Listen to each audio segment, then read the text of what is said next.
A teen couple disappeared after prom in 1991. The police called them runaways and closed the case.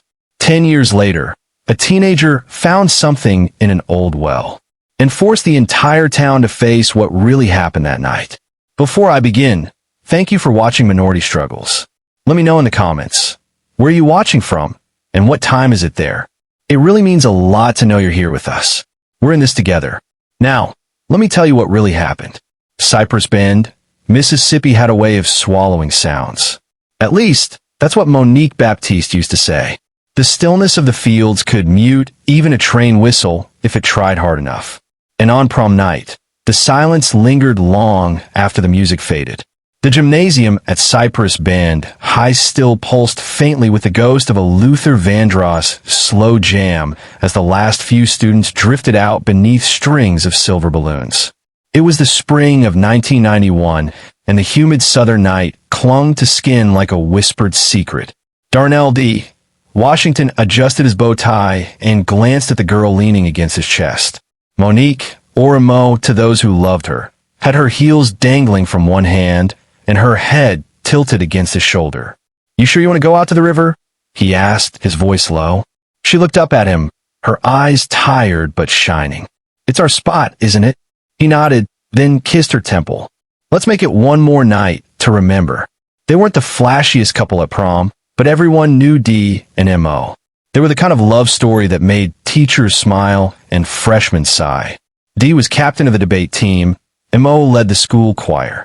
They both had college acceptance letters in the glove box of D's rust-colored Pontiac, him to Jackson State, her to Spelman. Their future was a paved road stretching far beyond Bolivar County's cotton fields.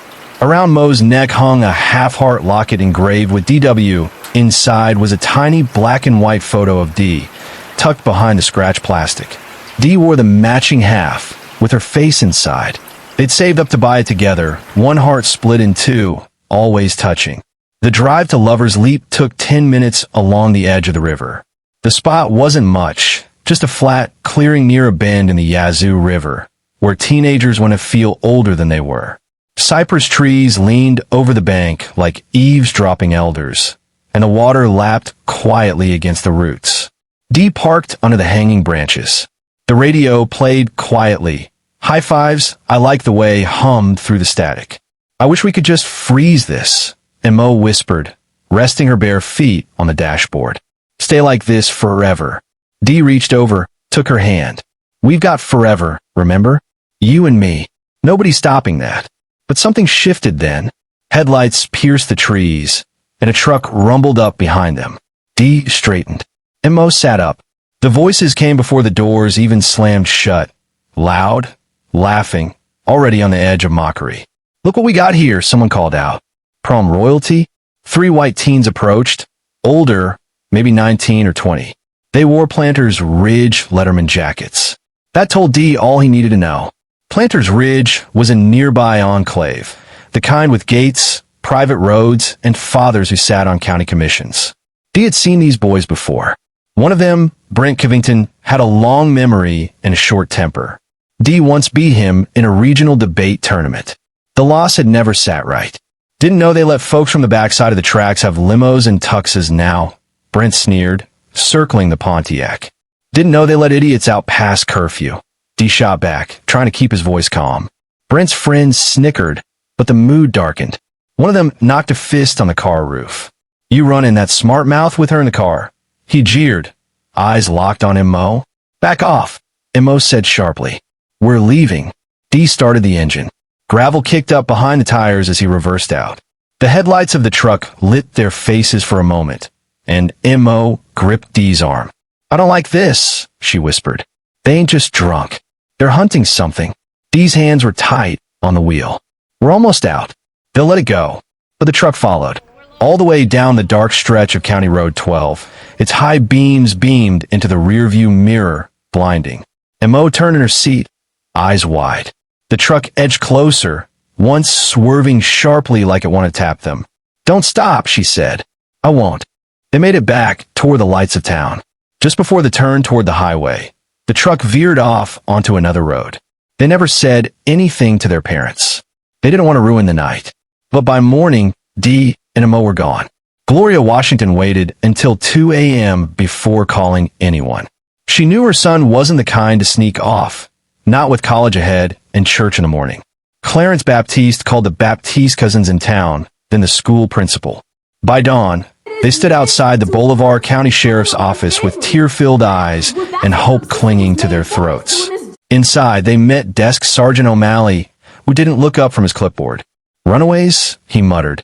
"No," Gloria said firmly. "They never came home after prom. Probably sleeping it off somewhere. Kids do that."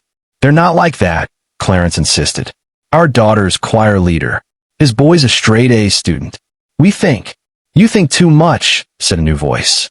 Detective Henshaw, sharp-jawed and smirking, leaned on the doorway. "Bet they're halfway to Memphis, just chasing stars." Gloria gripped the photo in her hands. There were boys from Planters Ridge. They followed them. One of them had a truck. "Oh, Planters Ridge?" Henshaw raised an eyebrow. "You accusing them now?" "I'm telling you what happened," Clarence said. "Those boys. We're not going to start a race riot over some prom night drama." And with that, the file was created, possible runaways. No Amber Alert. No search team. No urgency. Just silence. The silent Cypress Bend was so good at keeping. Outside the station, Gloria pressed her face into Clarence's chest. "They don't care," she sobbed. "They don't care what happens to our babies." Clarence's arms tightened around her, but he couldn't argue, because she was right. The Sunday morning sun crawled over the Mississippi horizon like it didn't know 2 children were missing. By 9 a.m., Gloria Washington had called every neighbor she could think of, her voice ragged from repeating the same sentence over and over. "Have you seen Darnell? He didn't come home last night." No one had. She clutched the cordless phone like it held her son's pulse, and every time it rang, her heart tripped over itself. At the Baptiste home, Clarence paced the porch barefoot while Monique's mother sat with the girl's untouched prom shoes in her lap. The gold straps had grass stains on the bottom, and the heel of one was chipped. They stared down the road, hoping to see headlights, even the red Pontiac, even a police cruiser. But none came. Instead, they drove back to the Bolivar County Sheriff's office. When Gloria and Clarence stepped inside the building for the second time, the air felt colder, the walls tighter. Behind the desk, Sergeant O'Malley looked up like they were interrupting something important. A cup of gas station coffee steamed beside a stack of unopened mail. "Morning," he said flatly. "Any news from your end?" Gloria blinked. "From our end? Aren't you the police?" Sergeant O'Malley gave a shrug that somehow managed to insult them without a single word. Clarence stepped forward. "Look, this ain't some boyfriend-girlfriend spat. These kids are gone. Their car's gone. They never came home. They were chased last night by some white boys in a truck from Planters Ridge." Sergeant O'Malley set down his coffee with a sigh and tapped the clipboard. "We've got them logged as potential runaways. Prom night. Emotions high. Who knows what got into them? They weren't those kind of kids," Gloria said. Her voice was shaking now. "My son had a scholarship. She was a church girl. They don't just disappear." Detective Henshaw appeared again, this time rolling a toothpick between his lips. "You know what I see?" he said, leaning against the wall. "2 teenagers in love. Prom's over. The pressure's on. Maybe they decided to go off script for once. Start a little life of their own." Gloria stepped back, stunned. "You think they ran away?" "Sure. Happens all the time." Clarence's jaw locked. "What about the truck? Brent Covington and his buddies. They followed them. My niece said she saw them talking by the gym. Brent's been harassing Dee for months." Henshaw smirked. "Brent Covington? Son of Councilman Covington? That Brent. The same. Well, we're not about to drag good families through the mud over teenage drama. You bring us a crime scene. We'll look into it. Until then, I suggest you wait by the phone." Gloria's hands were trembling. She turned to Clarence. "We're not going to get help here. They've already decided our babies don't matter." Back home, word spread fast through Cypress Bend's black community. Church groups formed informal search parties. Volunteers canvassed roadsides, gas stations, wooded trails, anywhere a car could have gone off the path. Someone even took a rowboat up the Yazoo River, praying to see tire tracks or broken branches. But the river told no secrets. A week passed, then 2. Dee's Pontiac never turned up. The locket wasn't found. The police released no statements, held no press conferences. The white kid from Planters Ridge were never questioned, not even once. By the third week, Gloria stopped attending the morning prayer circle at church. She said she couldn't close her eyes anymore without seeing her son face down in the river. Clarence stopped cutting his hair. Monique's mother stopped speaking entirely. Her father nailed a photo of her to the front of their house, one from Easter with her in a pink dress, smiling from the church steps. He added a hand-painted sign beneath it that read, "Still missing." By the summer of '92, the story faded from the white pages of the local paper. They ran a one-column blurb. No new developments in prom night disappearance. A half-inch of ink. But inside Cypress Bend's black neighborhoods, the pain didn't shrink. It rooted itself like an oak in the gut of the town. People told their children not to linger after school. They warned them about County Road 12 and the woods around Lover's Leap. Some whispered that the Covington boys had bragged about it once, late at a house party, but nobody ever came forward. Nobody wanted to end up in a well. By 1993, the families filed lawsuits against the sheriff's department for failure to investigate. The case was dismissed. In 1995, Dee's little sister graduated high school. She wore a photo of her brother pinned to her gown. The principal didn't acknowledge it from the podium. By 1997, Clarence Baptiste started drinking alone on the porch at night. Sometimes he called out to the trees, as if Monique might step out of them, barefoot and grinning, saying she'd just gotten lost. In 1999, Gloria Washington collapsed at a town hall meeting when a white councilman said the case had no leads because the victims were probably unstable. She was hospitalized for high blood pressure. No one apologized. A decade passed like smoke through a keyhole. By 2001, the kids at Cypress Bend High whispered about the prom ghosts. They said if you drove to Lover's Leap with the windows down, you'd hear music playing from nowhere. Sometimes a girl crying. Some claimed they saw headlights vanish into the trees on the same road Dee took that night. Most just try not to talk about it at all. But then, something happened that no one expected. A boy named Devin Miller, 16 years old, wandered out to an old, half-collapsed farmstead near the edge of town. He wasn't looking for anything special, just somewhere quiet to smoke and kill time. He kicked at a rusted bucket, tossed rocks at crows. Then he noticed the well. It was almost hidden by weeds, the stones sunken and cracked. Something metallic glinted near the edge. Curious, Devin picked it up, brushing off a thick crust of mud and clay. It was a chain, tangled, rusted. A charm dangled from the end. Two halves of a heart. His fingers froze. He wiped it clean and saw the faint engraving. DW. MB. Devin didn't hesitate. He ran all the way back to town, clutching the locket like it might still hold breath. And for the first time in 10 years, Cypress Bend remembered how to listen. The locket sat under the fluorescent lights of the evidence room, still caked with clay at its edges. Sheriff Tyrone Maxwell stared at it for a long time before reaching out. He was only 22 when Darnell and Monique vanished. Back then, he just started working security shifts at a local grocery store while finishing his criminal justice degree. He remembered the town whispering about it. The slow erosion of hope in the eyes of the families. The way older black folks would pause when passing the woods near County Road 12. But the department had never taken it seriously. Not under Sheriff Whitman. Not when Sergeant O'Malley had final say on the incident reports. Not when certain names carried more weight than evidence. Tyrone had sworn if he ever made it into the office with a badge that counted, things would be different. But now, staring at the locket, rusted, fragile, half swallowed by a decade of dirt and neglect, he realized how much time had passed, and how much had been lost. The boy who found it, Devin Miller, waited outside the office with his mother. Devin hadn't said much during the initial report. He just walked in, set the muddy locket on the counter, and said, "I think this belonged to those kids that went missing. The prom ones." He'd found it out near the edge of an old, forgotten property just past the tree line west of Cypress Bend, a place most folks call the Lancaster Farm, though nobody had worked in years. The barn had collapsed, the house was half swallowed by vines, and the old well was nearly invisible under brush. Devin had gone out there on a dare. Now he couldn't sleep. Sheriff Maxwell interviewed him personally. The boy had nothing to hide. No reason to lie.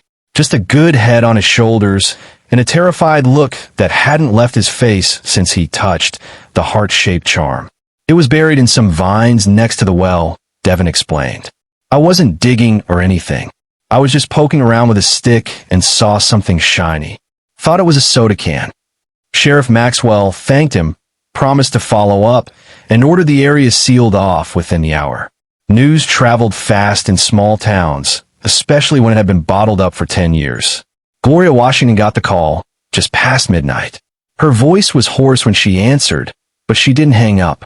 What do you mean they found the locket? She asked. We're not jumping to conclusions, Maxwell said gently. But I need you to come down and look at it. She arrived at the station in a faded church dress and a scarf wrapped tight around her head. Her hand shook when she reached for the evidence tray. Maxwell stepped back. She didn't cry at first. She only stared, as if the locket might open on its own and whisper something back to her. Then she touched it. Oh God, she breathed. This is it. This is it. This is their locket. Maxwell nodded. You're sure? I bought it with Monique's mama, Gloria said, gripping the edge of the tray. 2 halves. D and Mo wore them like armor. You don't forget something like that. You don't forget what your baby wears over his heart. The next morning, Clarence Baptiste came too. He didn't say a word. He just placed his hand over Gloria's and kept it there. Sheriff Maxwell requested immediate excavation of the Lancaster property. Forensic techs were called in from Jackson. They drained the well. The water inside was black, motionless, and thick with age. As the last few inches were pumped out, something caught against the bucket. A piece of cloth. Faded red. Beneath that, more, something pale solid. A tooth. The team worked slowly, reverently. They recovered skeletal remains. 2 sets. Young. Intertwined. As if whoever placed them there had dropped them together in a single cruel offering. In the muck at the bottom, they also found Dee's class ring, a bracelet from Moe's choir retreat, and a rusted license plate from Dee's Pontiac. The car itself was gone. Never recovered, likely stripped and dumped in the river or burned and buried. But the well had held the truth, quietly waiting.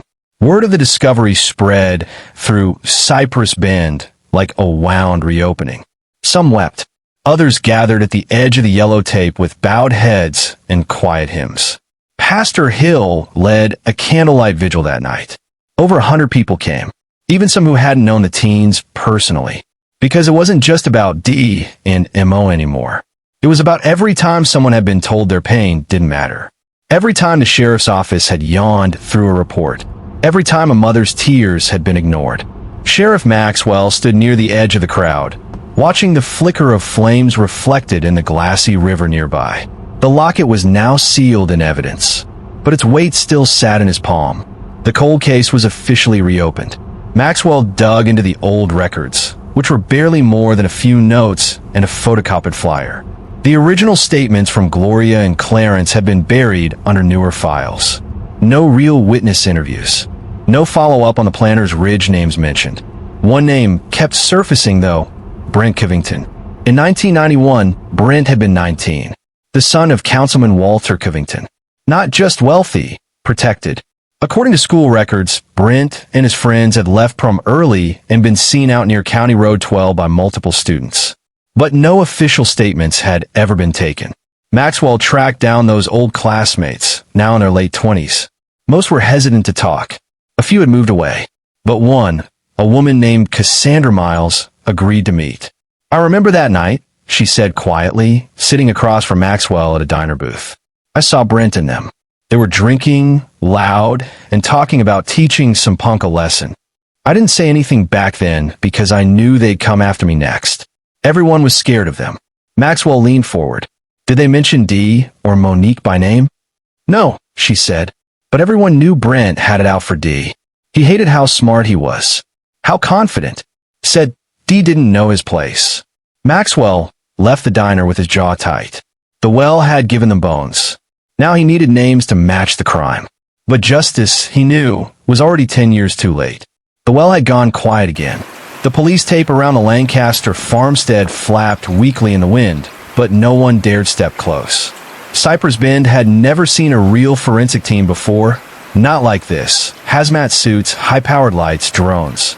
A town built on silence, now bristled with the sounds of truth being unearthed.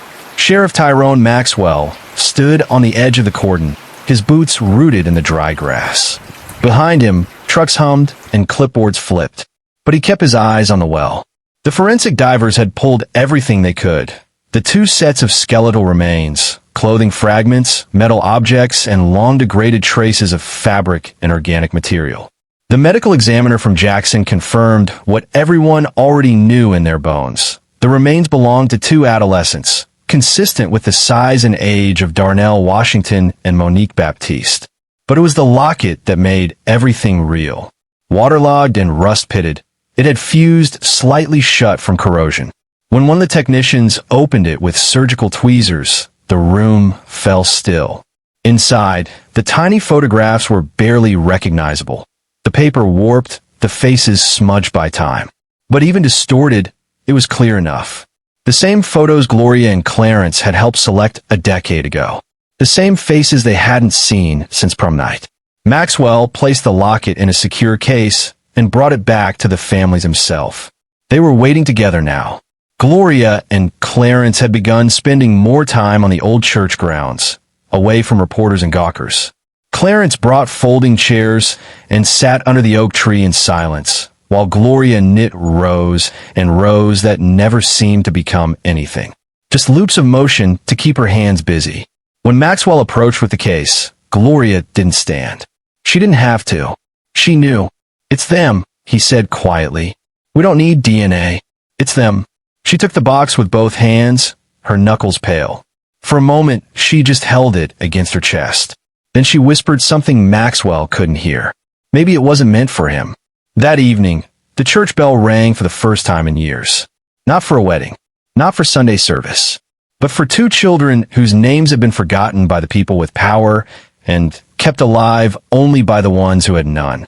At the sheriff's office, Maxwell spread out the old files again. The thin, almost empty case report from 1991 sat beside the fresh evidence logs. One folder looked like a whisper. The other looked like thunder. He called in a forensic analyst from the state's cold case division to go over everything with fresh eyes. The priority now was to link the site to a suspect. They confirmed the Lancaster farm had been empty since the early 1980s, technically foreclosed, though the property was never re-registered. Which meant whoever used that well did it knowing no one would come looking. But records showed something else. Brent Covington's father, Councilman Walter Covington, had leased agricultural land from the neighboring estate. A lease that included shared maintenance access to the back pasture, bordering the abandoned farmstead. Brent would have known the area, and there were rumors. Maxwell met with a second former classmate, Leo Dorsey, who had left Mississippi years ago and was now living in Atlanta. "They won't talk to you," Leo said over the phone. "But that don't mean they didn't talk to me.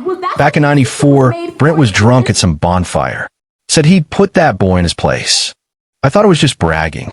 But now, would you be willing to make a statement?" Maxwell asked. There was a long pause.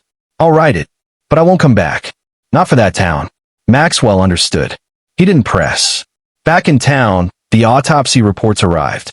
The bones showed signs of trauma. Fractures to the skull and ribs, consistent with blunt force injury.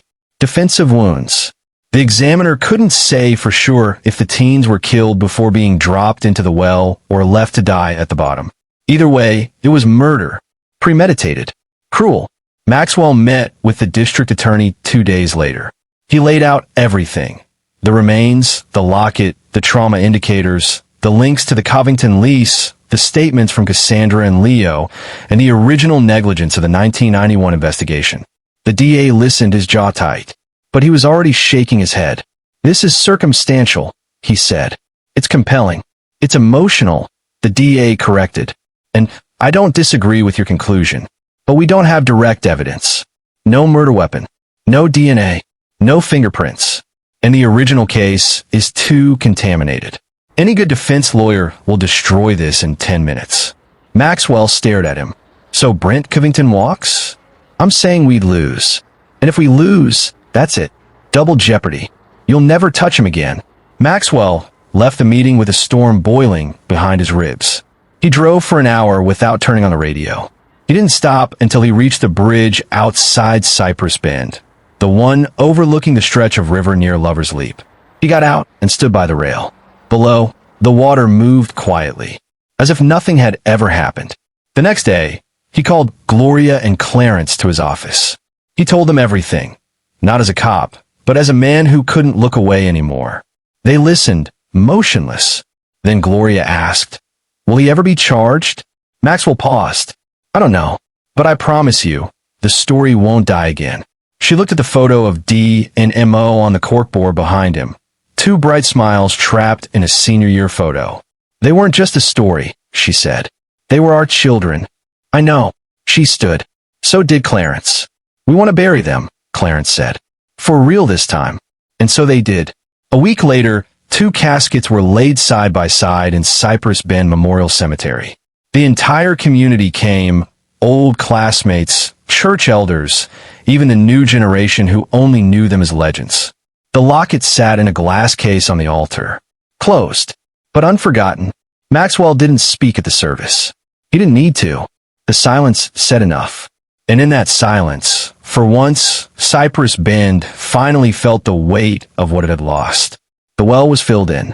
After the forensics team completed their sweep, Sheriff Maxwell stood alone as the last scoop of dirt dropped over what had once been a grave no one wanted to acknowledge. He didn't speak. He didn't take notes. He just watched. The town called it closure. The papers called it a tragedy long overdue for justice. But Maxwell knew better. What had been uncovered at the Lancaster farmstead wasn't closure. It was the unearthing of something festering, not just the bones of two teenagers, but the rot of a system that had never meant to protect them. In the weeks that followed, he dove deeper. He traced vehicle records, called in favors from state-level archives, hunted through every inch of paperwork the original 1991 investigation had ignored. He found what he expected: nothing.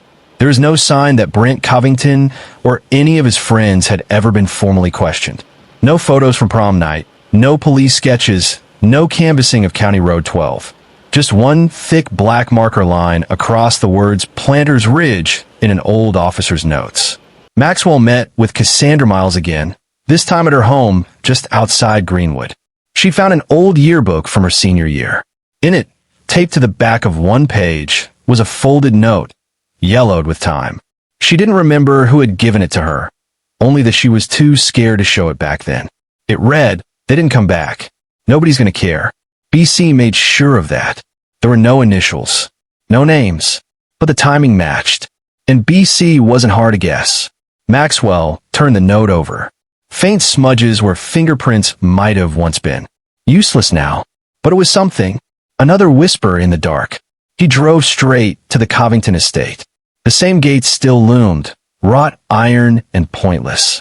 Brent Covington's new house sat just behind the original family property, modern, gleaming but cold, like something designed to be seen, not lived in. Brent answered the door himself. Older now, mid-30s, with thinning hair and expensive casual wear. He smiled as if greeting a neighbor, not the sheriff. "Sheriff Maxwell," he said coolly, "to what do I owe the honor? I have a few questions. About prom night, 1991. Brent's smile didn't falter. That was a long time ago. It was the night Darnell Washington and Monique Baptiste disappeared. Brent leaned against the doorframe, arms folded. "And what makes you think I'd know anything about that? You were seen leaving prom early. You were seen near County Road 12. You had motive. There was a confrontation. You're working off rumors," Brent replied. "And I'm not entertaining gossip from 30 years ago just because a locket turned up in a mud hole." Maxwell stepped closer. "That mud hole was a crime scene. We recovered their bodies.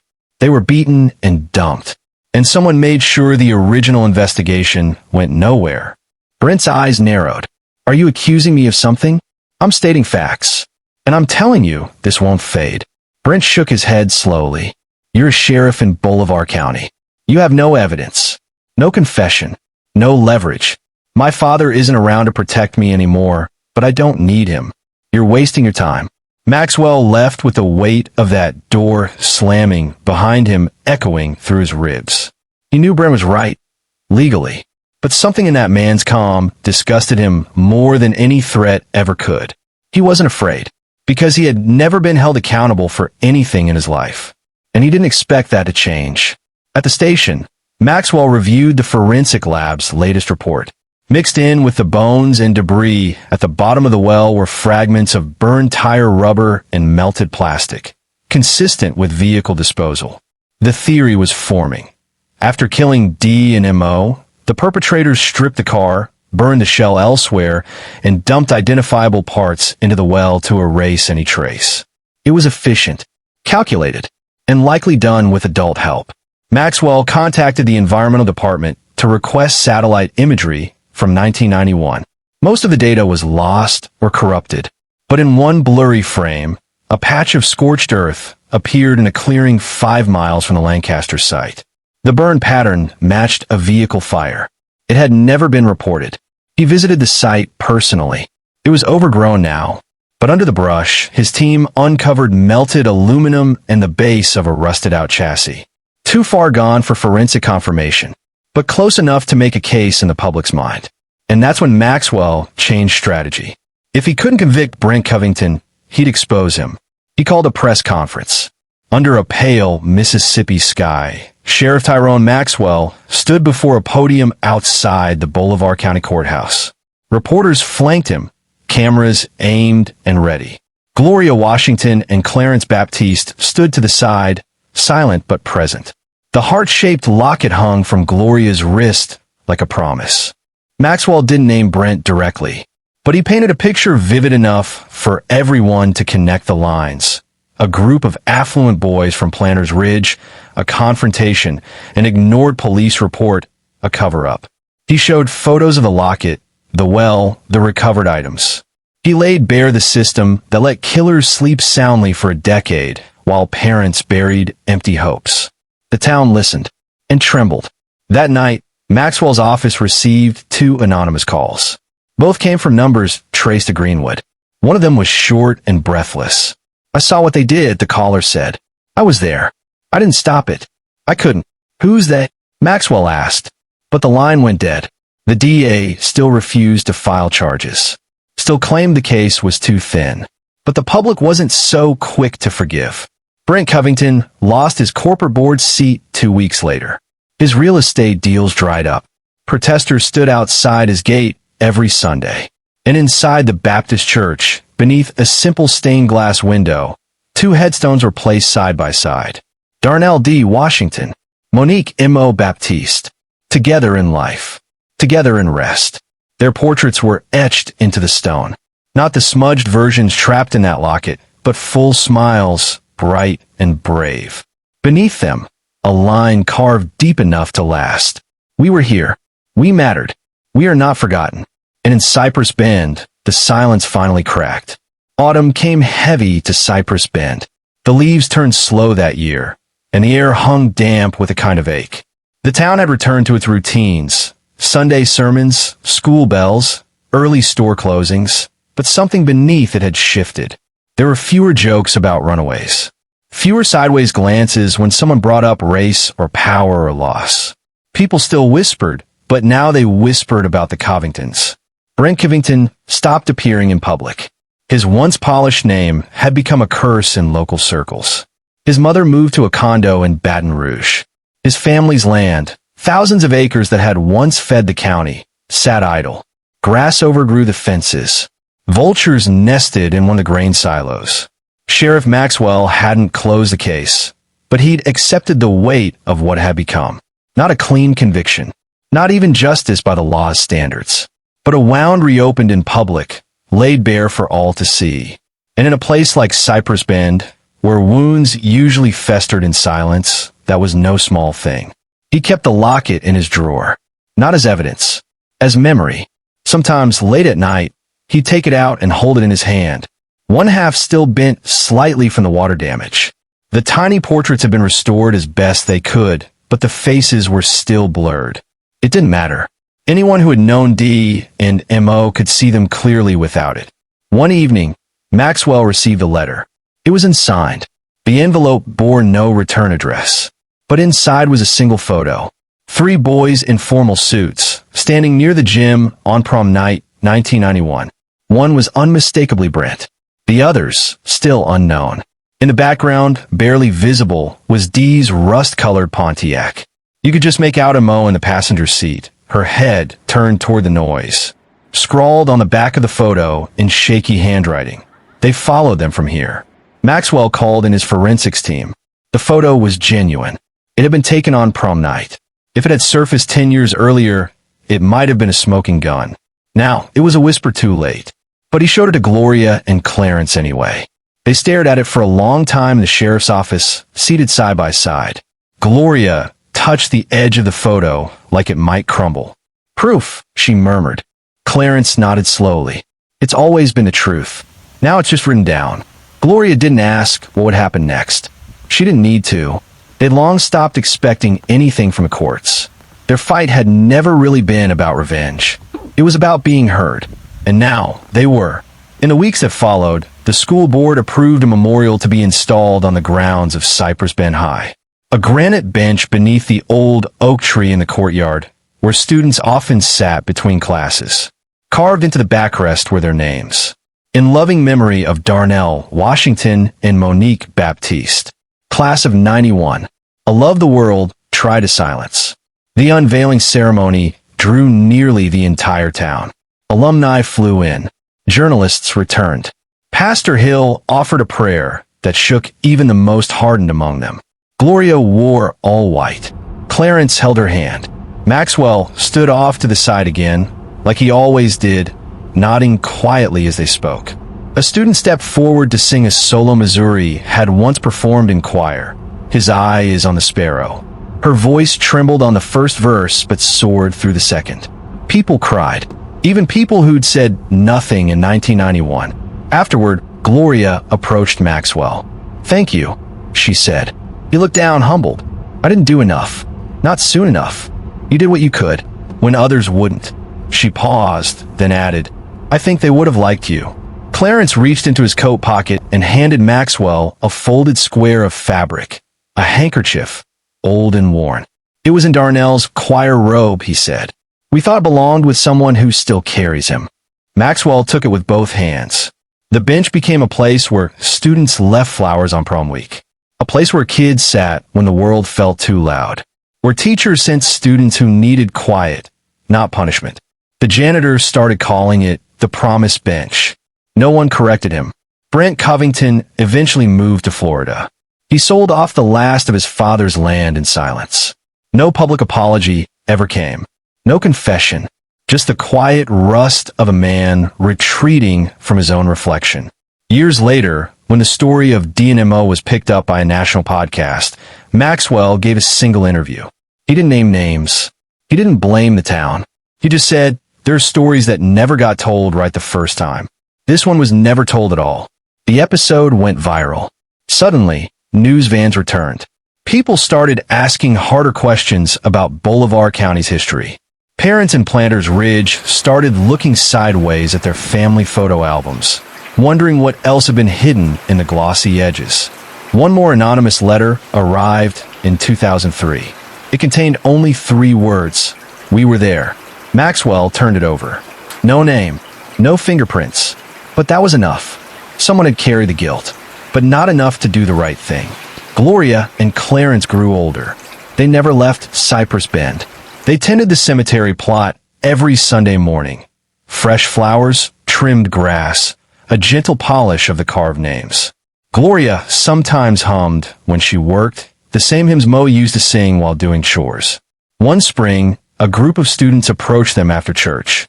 They were starting a scholarship for seniors pursuing music and debate. The D&MO Legacy Grant. Gloria wept when she saw the flyer. On the front was the locket. Whole again, drawn by one of the students, reimagined in full color. 2 halves of a heart, still touching, still together. Cypress Bend would never forget again.